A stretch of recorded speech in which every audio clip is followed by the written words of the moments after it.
அந்த second feel பண்ணேன் எங்கள் அப்பா சாகலை அப்படின்னு. இது வரைக்கும் 12 தடவை பார்த்துருக்கேன். நான் இது வரைக்கும் என் படத்தை கூட அத்தனை தடவை பார்த்ததில்லை. அமரன் மாதிரி வெற்றி, தாய்க்கிழவி மாதிரி வெற்றி, கணா மாதிரி வெற்றி வரும்போது இந்த படம் லாபகரமான படம்னு சொன்னேன். ஆனால் இந்த லாபம்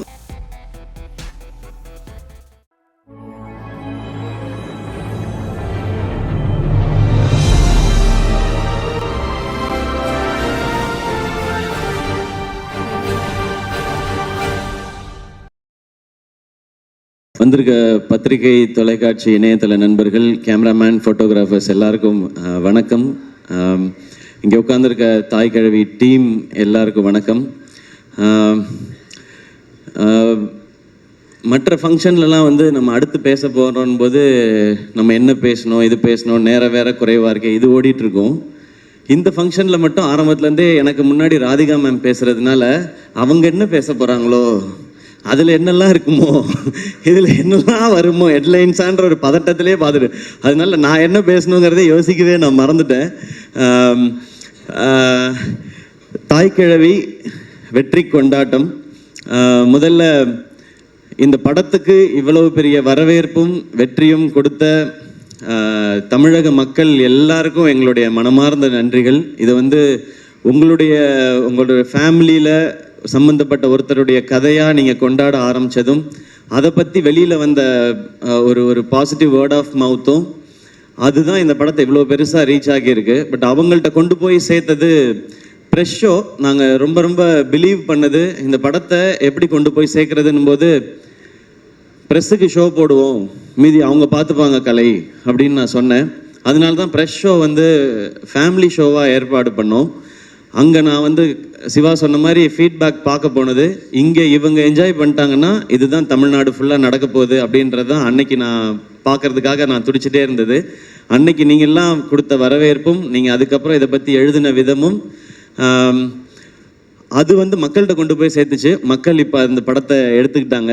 இங்கே நாங்கள் படத்தோட வெற்றியை நாங்கள் கொண்டாடிட்டு இருக்கோம். ஸோ பத்திரிகை, தொலைக்காட்சி, இணையதள நண்பர்கள் எல்லாருக்கும் எங்களுடைய மனமார்ந்த நன்றிகள் நீங்கள் கொடுத்த இந்த சப்போர்ட்டுக்கு. இந்த படம் வந்து ஆரம்பிக்கும் போது சிவகுமார் கதை சொல்லும் பொழுது நான் நல்லா சிரித்தேன், என்ஜாய் பண்ணேன். ஆனால் இந்த படத்தில் வந்து எனக்கு டக்குன்னு மனசில் ஒட்டின இடம் வந்து, ராதிகா மேம்கிட்ட கேட்பாங்க பசங்க எல்லாமே, வாரம் பாலசரவணன் கேட்பார், வாரம் ஞாயிற்றுக்கிழமை மதுரைக்கு போனியே, எங்கே தான் அத்தா போனேன் அப்படின் போது எனக்கு ஒரு க்யூரியாசிட்டி, என்ன பண்ணியிருப்பாங்க, அங்கே போய் ஏதாவது பணம் சம்பாரிச்சிருப்பாங்களா, ஏதாவது வேலை ஏதாவது பார்த்துருப்பாங்களா, தொழில் இல்லை, அங்கே ஏதாவது காசு கிடச்சிருக்குமா, என்னென்னமோ யோசிச்சு பார்த்தேன். அவர் ஓப்பன் பண்ண விதம் வந்து, அவங்க அழகாக பொறிக்கடலை சாப்பிட்டுட்டு ஜாலியாக வர்றாங்கன்னாரு. அந்த இடத்துல இருந்து எனக்கு மைண்ட் ஒரு மாதிரி ஆயிடுச்சு. ஏன்னா எல்லாரும் ஓடிக்கிட்டே தான் இருக்கோம், நமக்குன்னு நம்ம வாழ்க்கையில் 5 நிமிஷமாவது ஸ்பெண்ட் பண்ணுறோமான்றதை அந்த இடத்துல ஆரம்பித்தார் சிவா. அது எனக்கு இப்போ சொல்லும்போது எனக்கு சிலிர்க்குது. அங்கே ஆரம்பித்து அந்த கதை வந்து போயிட்டே இருந்துச்சு. அந்த இடத்துல முடிவு பண்ணிட்டேன், இது பயங்கரமான தாட்டுன்னு. ஏன்னா முதல்ல நம்மளை நம்ம சந்தோஷமாக வச்சுக்கிறது தான் முதல் இதுன்னு நினைக்கிறேன். இந்த வாழ்க்கையில் நம்ம என்னைக்காவது எவ்வளவு நாள் வாழ்க்கையில் நம்ம சந்தோஷமாக இருந்திருப்போம், இல்லை எத்தனை முறை நம்ம நிம்மதியாக ஃபீல் பண்ணியிருப்போம், அப்பாடா ஓகே. ஏன்னா பிரச்சனை இருந்துக்கிட்டே தான் இருக்க போகுது.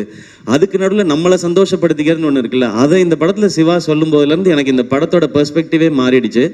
அப்படியே கடைசியாக பேசின வரைக்கும் அப்போ முடிவு பண்ணது தான் இந்த படத்தை பண்ணியே ஆகணும் அப்படிங்கிறது. அண்ட் அந்த சீன் சொன்னோடனே, சிவா நீ பயங்கரமான ஆலியா, கதை சொல்லும்போது ரொம்ப சாஃப்டாக அப்படி தான் இருக்கும். கதை சொல்லும்போது ரொம்ப ரொம்ப ரொம்ப தூரத்தில் இருந்தாலும் இந்த கதை கேட்கவே கேட்காது, பக்கத்தில் போய் தான் கேட்கணும்.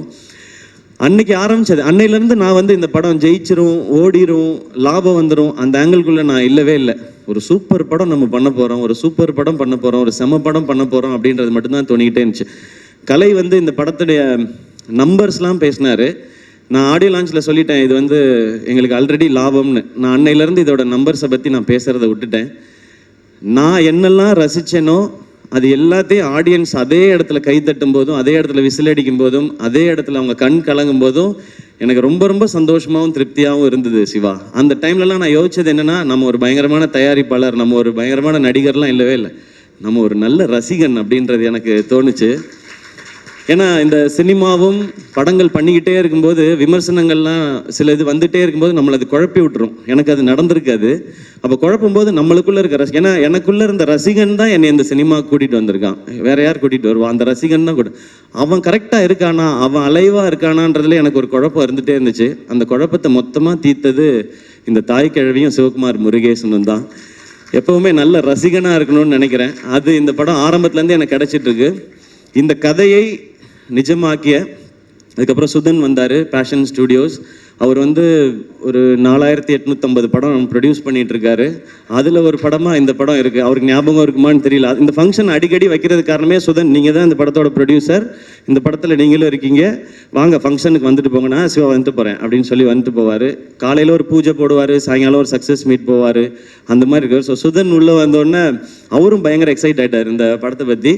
சுதன்கிட்ட சொன்ன, சுதன் ஜாலியாக இருங்க, இந்த படம் எனக்கு ரொம்ப ஸ்பெஷல். நான் சிவா கார்த்திக் வேணுகோபால்கிட்ட சொல்லிட்டு இருந்தேன், இந்த படம் எனக்கு ஒரு குழந்தை மாதிரி, இதை நான் அப்படி பார்த்துப்பேன்னு. அப்படி தான் நான் பார்த்துக்கிட்டு இருக்கேன் இப்போ வரைக்கும். ஸோ என் குழந்தை எனக்கு என்ன காசு கொடுத்துச்சுன்னு நான் பார்க்க மாட்டேன். அது சிரிச்சா என் கண்ணில் தண்ணி வரும், அது நடந்தால் எனக்கு தண்ணி வரும். அந்த மாதிரி தான் நீங்கள் பேசும்போதெல்லாம் இருக்குது சிவா. எனக்கு இப்போ பயங்கர எமோஷனல் ஆக்கிட்டீங்க, நான் பயங்கர கண்ட்ரோல் பண்ணிட்டு உட்காந்தேன். ஸோ சுதன் உள்ள வந்து அவரும் எக்ஸைட்டடாக நான் இதை பார்த்துக்குறோம் அப்படின்னு சொன்னோம். அப்புறம் இந்த டீம் வந்தாங்க, அவங்க எல்லாரும் ஆல்ரெடி செட் ஆகிருக்கு. ஸோ எல்லாருக்கும் ரொம்ப ரொம்ப நன்றி. உங்களுடைய உழைப்பு ரொம்ப ரொம்ப அபரிமிதமானது. இல்லைன்னா நினச்ச இந்த பட்ஜெட்டில் இந்த சைஸில் இந்த படத்தை பண்ணியிருக்க முடியாது. ஹேட்ஸ் ஆஃப் உங்கள் எல்லாருக்குமே, பயங்கரமாக பண்ணிட்டீங்க, டீமில் இருக்க டெக்னீஷியன்ஸ் எல்லாமே. அண்ட் ஆர்டிஸ்ட் யாரெல்லாம் சிவா கொண்டு வரும்போது ரொம்ப குட்டியாக கொண்டு வந்தார் இந்த பட்ஜெட்டு எல்லாமே. ஏன்னா அவருக்கு அதுக்கு முன்னாடி இருந்த அனுபவங்களாக இருக்கலாம், இல்லை இந்த மாதிரி இருந்தால் தான் பண்ணுவாங்கன்னு சொல்லி. இன்னும் அதை அப்படி பண்ணக்கூடாது சிவா. இந்த கதை ஒரு செலிப்ரேஷனாக இருக்குது, எனக்கு ஒரு லைஃபோட செலிப்ரேஷன் இந்த படம். இதுக்கு என்ன செலவு பண்ணுமோ அதை பண்ணணும், அதை பண்ணுவோம் அப்படின்றதுக்கு அப்புறம் தான் யார் கேஸ்டிங் போகலான்னு ஒருத்தராக வந்தது. பாலசரவணன் கதை கேட்கும்போதே ஃபஸ்ட்டு வந்துட்டார் எனக்கு அந்த சீன் வரும்பொழுதே. அதுக்கப்புறம் பாலசரவணன் வந்தார், அருள்தாஸ் அண்ணன் வந்தாங்க, சிங்கம்பிள்ளை அண்ணன் வந்தாங்க, முத்துக்குமார், ரேச்சல், இவங்க எல்லாருமே வந்தாங்க. கடைசியாக தான் வந்தார் விநாயக் மகாதேவ்ன்ற மாதிரி. நான் லாஸ்ட்டாக கேட்டேன், இந்த பாட்டி கேரக்டர் யார் பண்ண போகிறாங்க, கிழவி கேரக்டர் வந்து ராதிகா மேம் அப்படின்னு சொன்னாங்க. நான் ஏற்கனவே சொல்லியிருக்கேன், ராதிகா மேம் அந்த ரோலில் அந்த லுக்கில் பார்த்த பிறகு எனக்கு இன்னும் பயங்கர ஜாலியாகிடுச்சு. இன்னைக்கு தேட்டரில் பார்க்குற ஃபீல் எனக்கு அங்கே வர ஆரம்பிச்சிடுச்சு. இந்த மாதிரி ராதிகா மேமோட இவ்வளோ எக்ஸ்பீரியன்ஸையும் சேர்த்து தான் இந்த படத்துக்கு கொண்டு வராங்க. அவங்க இந்த படத்துக்கு அந்த உழைப்பு மட்டும் இல்லை, இவ்வளோ வருஷம் நீங்கள் உங்களுடைய ஒர்க் மேம், உங்களோட நீங்கள் லெஜெண்டரியாக பண்ணியிருக்க விஷயங்கள் எல்லாத்தையும் சேர்த்து இந்த படத்துக்குள்ளே கொண்டு வரீங்க. அந்த மாதிரி தான் ஒவ்வொருத்தரும் அவங்களுடைய வலியையும் வேதனையும் இந்த இண்டஸ்ட்ரிக்குள்ளே இருந்த போராட்டத்தையும் சேர்த்து இதுக்குள்ளே ஒரு கேரக்டராக கொண்டு வந்தாங்க. எனக்கு இந்த படத்தில் ஹீரோ இல்லைன்னுலாம் எனக்கு தோணுனதே இல்லை. இந்த படத்தில் அவ்வளவு ஸ்டார்ஸ் இருந்தாங்க. கமல் சார் அன்னைக்கு சொன்னது இன்னைக்கு நிஜமாயிருக்கு. இந்த படத்தில் இவ்வளோ நட்சத்திரங்களை நீங்கள் உருவாக்கியிருக்கீங்கன்னு சொன்னாங்க. அவ்வளோ நட்சத்திரங்களும் இதுக்குள்ளே இருந்திருக்கிறாங்க. ஸோ நீங்கள் எல்லாரும் சேர்ந்து இதை வந்து ரொம்ப ஒரு ஸ்பெஷல் ஃபிலிமாக ஆக்கிட்டீங்கன்றது எனக்கு ரொம்ப சந்தோஷம். ஜார்ஜ் மரியான் அண்ணன், முத்துக்குமார் அண்ணன், எல்லாருமே, சாரி நான் பேர் சொல்லாமல் விட்டுறக்கூடாது. அப்புறம் நம்மளுடைய மியூசிக் டைரக்டர் நிவாஸ் பிரசன்னா, எப்போ ஹீரோவாக போகிறீங்கன்னு கேட்டவுடனே கூலிங் கிளாஸ் போட்டு உட்காந்துட்டாப்புல. மிஸ்கின் சார் மாதிரி வேற எங்கேயோ பார்த்துக்கிட்டே இருக்காப்புல. அவர் ஹீரோவாக போகிறீங்களான்னா இல்லைன்னு சொல்ல, இப்போதைக்கு இல்லைன்னு தான் சொல்லியிருக்கிறாரு. ஸோ சீக்கிரத்தில் ஹீரோ ஆகிடுவாருன்னு நினைக்கிறேன். அதுக்கு நீங்கள் மியூசிக் பண்ணுவீங்களா இல்லையா? சரி, அப்புறமா யார் ஹீரோயின்னு சொல்லுங்கள் படத்துக்கு. ஓகே, தேங்க்யூ நிவாஸ், ஒரு அமேசிங்கான ஒர்க். லிரிசிஸ் எல்லாருக்கும் ரொம்ப ரொம்ப நன்றி. இந்த படம் நிறையா பிளெஸ்ஸிங்ஸ் கொடுத்துருக்கு. நான் அதை தான் இங்கே ஷேர் பண்ணணும்னு நினைக்கிறேன். ஏன்னா நிறைய வீடியோஸ் பார்க்குறேன், நிறைய மெசேஜஸ் பார்க்குறேன். நீங்கள் வந்து எங்களுக்குள்ள ஒரு பெரிய ஒரு எம்பவர் பண்ணியிருக்கீங்கன்னு சொல்கிறாங்க. ஸோ பெரிய ரெஸ்பான்சிபிலிட்டியாக பார்க்குறேன். உங்கள் எல்லாருக்கும் ரொம்ப ரொம்ப நன்றி. அதை தான் இந்த டீம் அச்சீவ் பண்ணியிருக்கோன்னு நினைக்கிறேன். இதில் ரொம்ப ரொம்ப முக்கியமாக நான் 2 பாயிண்ட் மட்டும் சொல்லணும்னு நினைக்கிறேன். இந்த படம் என் வாழ்க்கையில் நிறையா பேரை இதை ஞாபகப்படுத்தினதுக்காக பண்ணப்பட்ட படம் தான். ஃபஸ்ட்டு என் அம்மா, 17 வயசில் எல்லாருக்கும் ஏற்கனவே சொன்னதான், இன்னொரு முறை சொல்லணும்னு நினைக்கிறேன். அப்பா இறந்த பிறகு அவங்களுக்கு தெரிஞ்ச வகையில் அந்த குடும்பத்துக்குள்ளே இருக்க காசெல்லாம் பத்திரப்படுத்தி சேர்த்து வச்சு படிக்க வச்சு, என்னையும் அக்காவையும் படிக்க வச்சு கல்யாணம் பண்ணி வச்சு பண்ணாங்க. அவங்க எனக்கு இந்த பவுனுத்தாய் தெரிஞ்சாங்க, அம்மா தெரிஞ்சாங்க இதில். அதுக்கப்புறம் அக்கா 2 குழந்தை பெற்ற பிறகு வந்து இங்கே எம்எம்சியில் எம்டி படித்து கோல்டு மெடலிஸ்ட் ஆகி பேஷனை எப்போ வேணாலும் தொடரலான்னு நினச்சேன். எங்கள் அக்கா எனக்கு ஒரு பவுனுத்தாயாக தெரிஞ்சாங்க இதில். அவங்களுக்காக பண்ணணும்னு நினச்சேன். மிக மிக முக்கியமானது அந்த கடைசி டயலாக் மேம் பேசுகிறது. படைக்க காக்க அழிக்கன்னு ஆம்பளைங்களை மட்டும் கும்பிட சொன்னவன், படிப்புக்கும் பணத்துக்கும் பொம்பளை தாண்டி காட்டி கும்பிட சொல்லியிருக்கான் அப்படின்னு சொன்னாங்க இல்லையா? அந்த டைலாகை நான் முன்னாடியே உணர்ந்துட்டேன்னு நினைக்கிறேன். எனக்கு கல்யாணம் நாள்லேருந்து என் வீட்டோட வரவு செலவு எல்லாத்தையும் பார்க்குறது ஆர்த்தி தான். எனக்கு தெரியாது என் அக்கௌண்ட்டில் என்ன பணம் இருக்குது தெரியாது. ஊருக்கு போகணும் ஏதாவதுன்னா, ஆர்த்தி ஊருக்கு போகிறதா இருக்கேன், டிக்கெட் மட்டும் காசு கொடுத்துட்றியா அப்படின்னு கேட்பேன். இப்போயும் அதை நான் ரொம்ப பெருமையாக சந்தோஷமாக வாங்கிக்கிறேன். அவங்க தான் பார்த்துக்கிறாங்க. அவங்க பார்க்கலன்னா என்னால் ப்ரொடக்ஷன்லாம் பண்ணியிருக்க முடியாது. ஸோ ஆர்த்தி அவங்க எனக்கு ஒரு பவுன் தாயாக தான் தெரிஞ்சாங்க. இந்த மாதிரி ஒவ்வொரு வீடுகள்லையும் அவங்களுக்கு சின்ன சம்பளமாக இருந்தாலும் கொஞ்சம் காசாக இருந்தாலும் அதை அங்கங்கே சேமித்து வச்சோ இல்லை குழந்தைங்களை பார்த்துக்கிட்டோ இப்படி வீட்டில் இருக்கிற ஒவ்வொரு அம்மாக்களுக்கும் அக்காக்களுக்கும் தங்கச்சிகளுக்கும் சகோதரிகளுக்கும் இவங்க எல்லாருக்குமான ட்ரிபியூட்டும் சமர்ப்பணம் தான் இந்த தாய்க்கிழவி படமும் இந்த வெற்றியும். இதை இந்த படத்தின் மூலமாக செய்ய முடிஞ்சது எனக்கு சந்தோஷம். இது என் வாழ்க்கையில் இருக்கவங்களுக்கும் சேர்த்துன்றது இன்னும் கொஞ்சம் பெருமையாகவும் சந்தோஷமாகவும் இருக்குது. ஒரு டீமாக இங்கே வேலை செஞ்சதோட சக்ஸஸை இங்கே நான் பார்க்குறேன். ஏன்னா ஆரம்பத்துலேருந்து ரொம்ப சின்சியராக அதை அப்ரோச் பண்ணோம். இதுதான் பவுண்ட் ஸ்கிரிப்ட், இத்தனை டேஸில் தான் எடுக்கிறோம், இதுதான் பட்ஜெட், இதுதான் காஸ்டிங்னு ரொம்ப சின்சியராக. சிவாவுக்கு தெரியுமான்னு தெரில, நான் எல்லா சீனையும் நீங்கள் ஷூட் பண்ண அடுத்த நாள் பார்த்துருவேன். நான் என் ஷூட்டுக்கு வந்துடும், அந்த சீன் என்னாச்சு என்னைக்கு எடுக்கிறீங்கன்னு, அது லொக்கேஷன் சேஞ்ச் இருக்குது அதனால இன்னொரு நாள் எடுக்கிறோன்னு சீனை சொல்லி கேட்பேன்.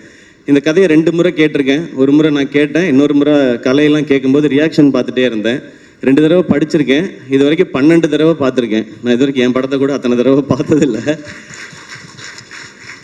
இதுக்கு நடுவில் ஒவ்வொரு சீனும் எப்படி எடுக்கிறாங்க, இது எப்படி வருது, எடிட் எப்படி இருந்தது, எப்படி ட்ரிம் பண்ணி மாறுது, மியூசிக் எப்படி இருக்குன்னு பார்த்துருக்கேன். ஸோ இந்த படத்தில் நான் நிறையா கற்றுருக்கேன் சிவா. இந்த லேர்னிங் எனக்கு ரொம்ப ரொம்ப சந்தோஷமாக இருக்குது. ஏன்னா கடைசி வரைக்கும் மாறாத ஒன்று கற்றுக்கிறது மட்டும்தான் நினைக்கிறேன். அது இருந்ததுனா தான் இங்கே முன்னேற முடியும்னு தோணுது. இந்த லேர்னிங் எனக்கு ரொம்ப பிடிச்சிருக்கு. இந்த சேம் ப்ரொசீஜரை நான் நடிக்கிற படங்கள்லேயும் அப்ளை பண்ணணும்னு எனக்கு ரொம்ப ஆசையாக இருக்குது. அது நான் மட்டும் எடுக்கிற முடிவாக இருக்க முடியாது. ஆனால் ஒன்று மட்டும் ரொம்ப கிளியராக இருக்கேன், இந்த மாதிரி அப்ரோச்சில் தான் இனி நான் நடிக்கிற படங்கள் பண்ணணுன்றதுலேயும் ரொம்ப தெளிவாக இருக்கேன். அதனால் நான் டைரக்டர்கிட்ட போய் தலையிட போகிறதில்ல.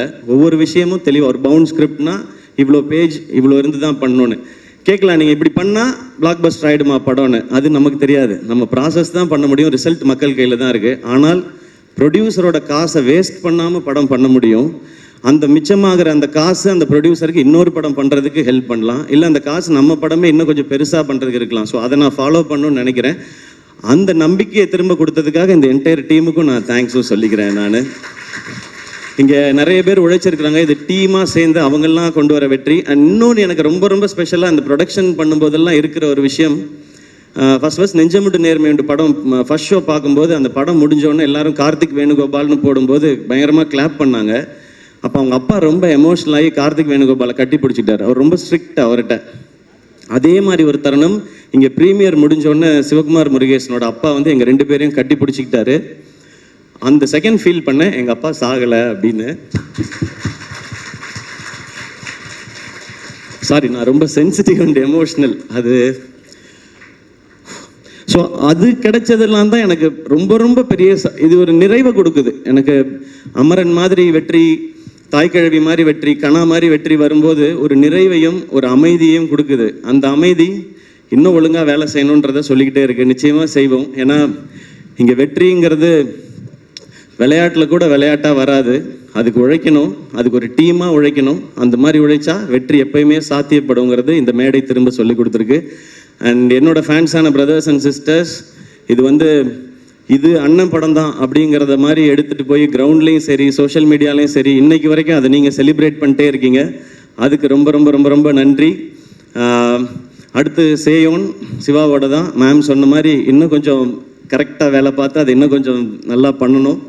அதுக்கு இன்னும் கொஞ்சம் டைம் எடுத்துக்கிறோம். இந்த மாதம் ஷூட் போகிறதா இருந்துச்சு. பட் இந்த மாதம் இந்த படத்துக்கான வேலையில் சிவாவும் இருந்ததுனால சரி அவரை ப்ரெஷர் போடக்கூடாதுன்னு டைம் எடுத்து அழகாக பண்ணுறோம். நெக்ஸ்ட் மந்த் தான் போகிறோம். அதுவும் நல்லபடியாக நடக்கும். அண்ட் எஸ்கே ப்ரொடக்ஷன் இந்த படம் லாபகரமான படம்னு சொன்னேன். ஆனால் இந்த லாபம் நிச்சயமாக நல்ல விஷயங்கள் அழகான விஷயங்களுக்கே பயன்படும். முதல்ல என்னை சுற்றி இருக்கிற அவங்களுக்கு ஏதாவது ஒரு நல்லது செய்யணும்னு நினைக்கிறேன். அப்புறம் இன்னும் தேவைப்படுற சிலருக்கு சில நல்லதுகளை செய்யணும்னு நினைக்கிறேன். அது எப்பவும் அது அப்பா பேரில் இருக்கிற அந்த ட்ரஸ்டின் மூலமாக எதுவும் நடந்துகிட்டே இருக்கும். இன்னொரு பகுதியை எடுத்து எஸ்கே ப்ரொடக்ஷனில் நான் சொன்னேன் இல்லையா, இந்த ஸ்டேஜை இன்னும் கொஞ்சம் பெருசு பண்ணி டேலண்ட்ஸ்க்கான ஆப்பர்ச்சுனிட்டியாக இருக்கணும்னு சொல்லி. ஸோ அது நெக்ஸ்ட்டு ஒரு புது டேலண்ட், ஒரு புது இயக்குனரை நாங்கள் அறிமுகப்படுத்தணும்னு நினைக்கிறோம். இந்த படம் அந்த நம்பிக்கையும் கொடுத்துருக்கு. அவரை மட்டும் இந்த ஸ்டேஜில் நான் இன்ட்ரடியூஸ் பண்ணிக்கிறேன். எஸ்கே ப்ரொடக்ஷன்ஸோட 10வது திரைப்படம். அதை இயக்க போகிற புதுமுக இயக்குனர். ஒரு பெரிய கைத்தட்டல் கொடுத்துடலாம். ஸோ எஸ்கே ப்ரொடக்ஷன்ஸ் உடைய 10வது படத்தின் டைரக்டர் அம்மாமுத்து சூர்யா. அவர் தான் நெக்ஸ்ட் எஸ்கே ப்ரொடக்ஷனில் லான்ச் ஆகிற டைரக்டர். இவர் தான். இருந்தாலும் ஃபோட்டோவில் கொஞ்சம் சிரிச்சிருக்கலாம். கலர்ஃபுல்லாக இருக்கு. ஆமாம், இல்லை இந்த படம் வந்து ஃபேமிலி லேடிஸ் அவங்களுக்காக ரொம்ப ஸ்பெஷலாக பண்ணோம். அடுத்த படம் வந்து ஒரு யூத்துக்கான அவங்கள பற்றின ஒரு படமாக இருக்கும். ஒரு யூத்ஃபுல் என்டர்டெய்னராக இருக்கும். ஒரு ஃபைனல் ஸ்கிரிப்ட் இப்போ அவர் எழுதிட்டு இருக்காரு. அது முடிச்சதுக்கப்புறம் காஸ்ட் யார் பண்ண போகிறா என்னன்றதை ஒன்று ஒன்றா அனௌன்ஸ் பண்ணுவோம். எனக்கு இந்த ஸ்டேஜில் சொல்லணும்னு தோணுச்சு. ஏன்னா இது ரொம்ப பாசிட்டிவாக இருக்குது. இந்த ஃபேமிலி எல்லாம் சேர்த்து தான் இது வாய்ப்பையும் சாத்தியப்படுத்தியிருக்குன்னு நான் நம்புகிறேன். ஸோ அங்கே சொல்லணும்னு நினச்சேன். நீங்கள் எதாவது சொல்லணுமா? வேணாமா? தேங்க்யூ. படத்தோட ஆடியோ லான்ச் சக்ஸஸ் மீட்டில் கொஞ்சம் டீட்டெயில்டாக பேசிக்கிறேன் அப்படின்ற மாதிரி ஒரு மைண்ட் வாய்ஸ் புரியுது. வாழ்த்துக்கள் ப்ரோ, வாழ்த்துக்கள். ரொம்ப ரொம்ப நன்றிண்ணா. ஏன்னா எவ்வளவு கனெக்டடாக இருந்திருக்கீங்க.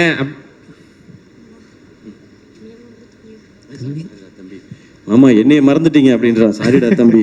பவுனுத்தாய் வசூலுக்கு வந்துட்டான்னு ஃபர்ஸ்ட் டைம் பவுனுத்தாய் இவ்வளோ வசூல் பண்ண போறான்னு அனௌன்ஸ் பண்ணது இவர் தான். சூப்பர் தம்பி, சூப்பராக பண்ணுங்க. என்ன படிக்கிறீங்க? என்னென்ன தம்பி, என்ன பழைய வேலைக்கு அமுச்சு விட்ட மாதிரி இருக்குடா எனக்கு. சூப்பர் சிங்கர் ஞாபகம்லாம் வருது எனக்கு. 5th படிக்கிறியா? படிக்கணும். ஓகே, அப்பப்போ தான் நடிக்கணும். பெருசாக ஃபுல்லாக நடிச்சுக்கலாம். அண்ணன் சொல்லிட்டாரு, ஃபாலோ பண்ணிக்கணும். ஓகே, வாழ்த்துக்கள். தேங்க்யூ. கை கொடு. குட் பாய். வாங்க. சாரிண்ணே. அந்த அது என்ன எப்பா, அந்த சந்தில் இடுக்கில் இருக்க யாராவது இருந்தா வந்துருங்க. அப்புறம் கபாலி மரியாதை செய்யலைன்னு யாரும் கோச்சிக்காதீங்க. அந்த மாதிரி ஆயிடுச்சு. இப்போ யாரையாவது மிஸ் பண்ணியிருந்தா வெரி வெரி சாரி. அதானே ஏற்கனவே சொன்ன மாதிரி உங்களுக்கு இந்த படம் எவ்வளோ கனெக்டடாக இருந்திருக்கு. ஸ்கிரிப்ட்ல இருந்து இப்போ படத்தோட ரெஸ்பான்ஸ் வரைக்கும்ன்றது புரிஞ்சுக்க முடிஞ்சது. ஸோ நீங்கள் பர்சனலாக எவ்வளோ கனெக்டாக இருந்திருக்கீங்க இந்த கதை மேலே, வரக்கூடிய மக்களோட ரெஸ்பான்ஸ் மேலே அப்படின்றது புரிஞ்சுக்க முடிஞ்சது. ஸோ அடுத்தடுத்து நல்ல நல்ல ப்ராஜெக்ட்ஸ் எஸ்கே ப்ரொடக்ஷன்ஸ்ல இருந்து நாங்கள் எதிர்பார்க்குறோம். ஸோ அதுக்கான விதையா அடுத்தடுத்து என்ன நடக்குதுன்றது புரிஞ்சுக்க முடிஞ்சது. நன்றி. அண்ட் இங்கே தமிழ் மக்கள், உலகம் ஃபுல்லாக இருக்கிற தமிழ் மக்களுக்கு ரொம்ப பெரிய நன்றி சொல்லணும். ஏன்னா ஃபாரின்லையும் இது வந்து ரொம்ப ரொம்ப பெரிய சக்ஸஸ் ஆகிருக்கு. அவ்வளோ பேர் பார்த்துருக்குறாங்க. கலை சொல்லும்போது தமிழ்நாட்டில் பார்த்தவங்க நம்பர் மட்டும்தான் சொன்னார், எவ்வளோ பேர் பார்த்தாங்கன்றது. இது கர்நாடகாவில் இருக்கிற நம்ம தமிழ் மக்களாக இருக்கட்டும், ஃபாரினில் இருக்கிறவங்க, ஸோ எல்லாருக்கும் ரொம்ப ரொம்ப ரொம்ப ரொம்ப நன்றி. இப்போ நிறைய பேர் சொல்கிறது இந்த மாதிரி படங்கள் தைரியமாக பண்ணலாம், இந்த மாதிரி படம் பண்ணால் கண்டிப்பாக ஜெயிக்கும், வசூல் பண்ணும் அப்படின்ற ஒரு நம்பிக்கை மீண்டும் ஒரு முறை இந்த படம் விதைச்சிருக்குன்னாங்க. இது மறுபடியும் சொல்கிறேன், இது எஸ்கே ப்ரொடக்ஷன்ஸ்க்கோ தாய்க்கிழவி டீமோட சக்ஸஸ் இல்லை, இது தமிழ் சினிமாவோட சக்ஸஸ், தமிழ் சினிமா ரசிகர்களோட சக்ஸஸ். அப்படி தான் நான் பார்க்குறேன். கீப் இன்ஸ்பைரிங், கீப் என்டர்டெய்னிங்னா. ஸோ எல்லாரும் சேர்ந்து ஒரு குரூப் ஃபோட்டோ எடுத்துக்க போகிறோம். எல்லாரும் எடுத்துக்கலாம். வந்திருக்க பத்திரிகை நண்பர்கள், நம்ம டீம் எல்லாருமே சாப்பிட்டு போகணும். உங்களுக்காக ஒரு ஸ்பெஷலாக ஒரு விருந்து வந்து நம்ம டீம் எல்லாரும் அரேஞ்ச் பண்ணியிருக்காங்க. எல்லாரும் கண்டிப்பாக சாப்பிட்டு தான் போகணும். நன்றி.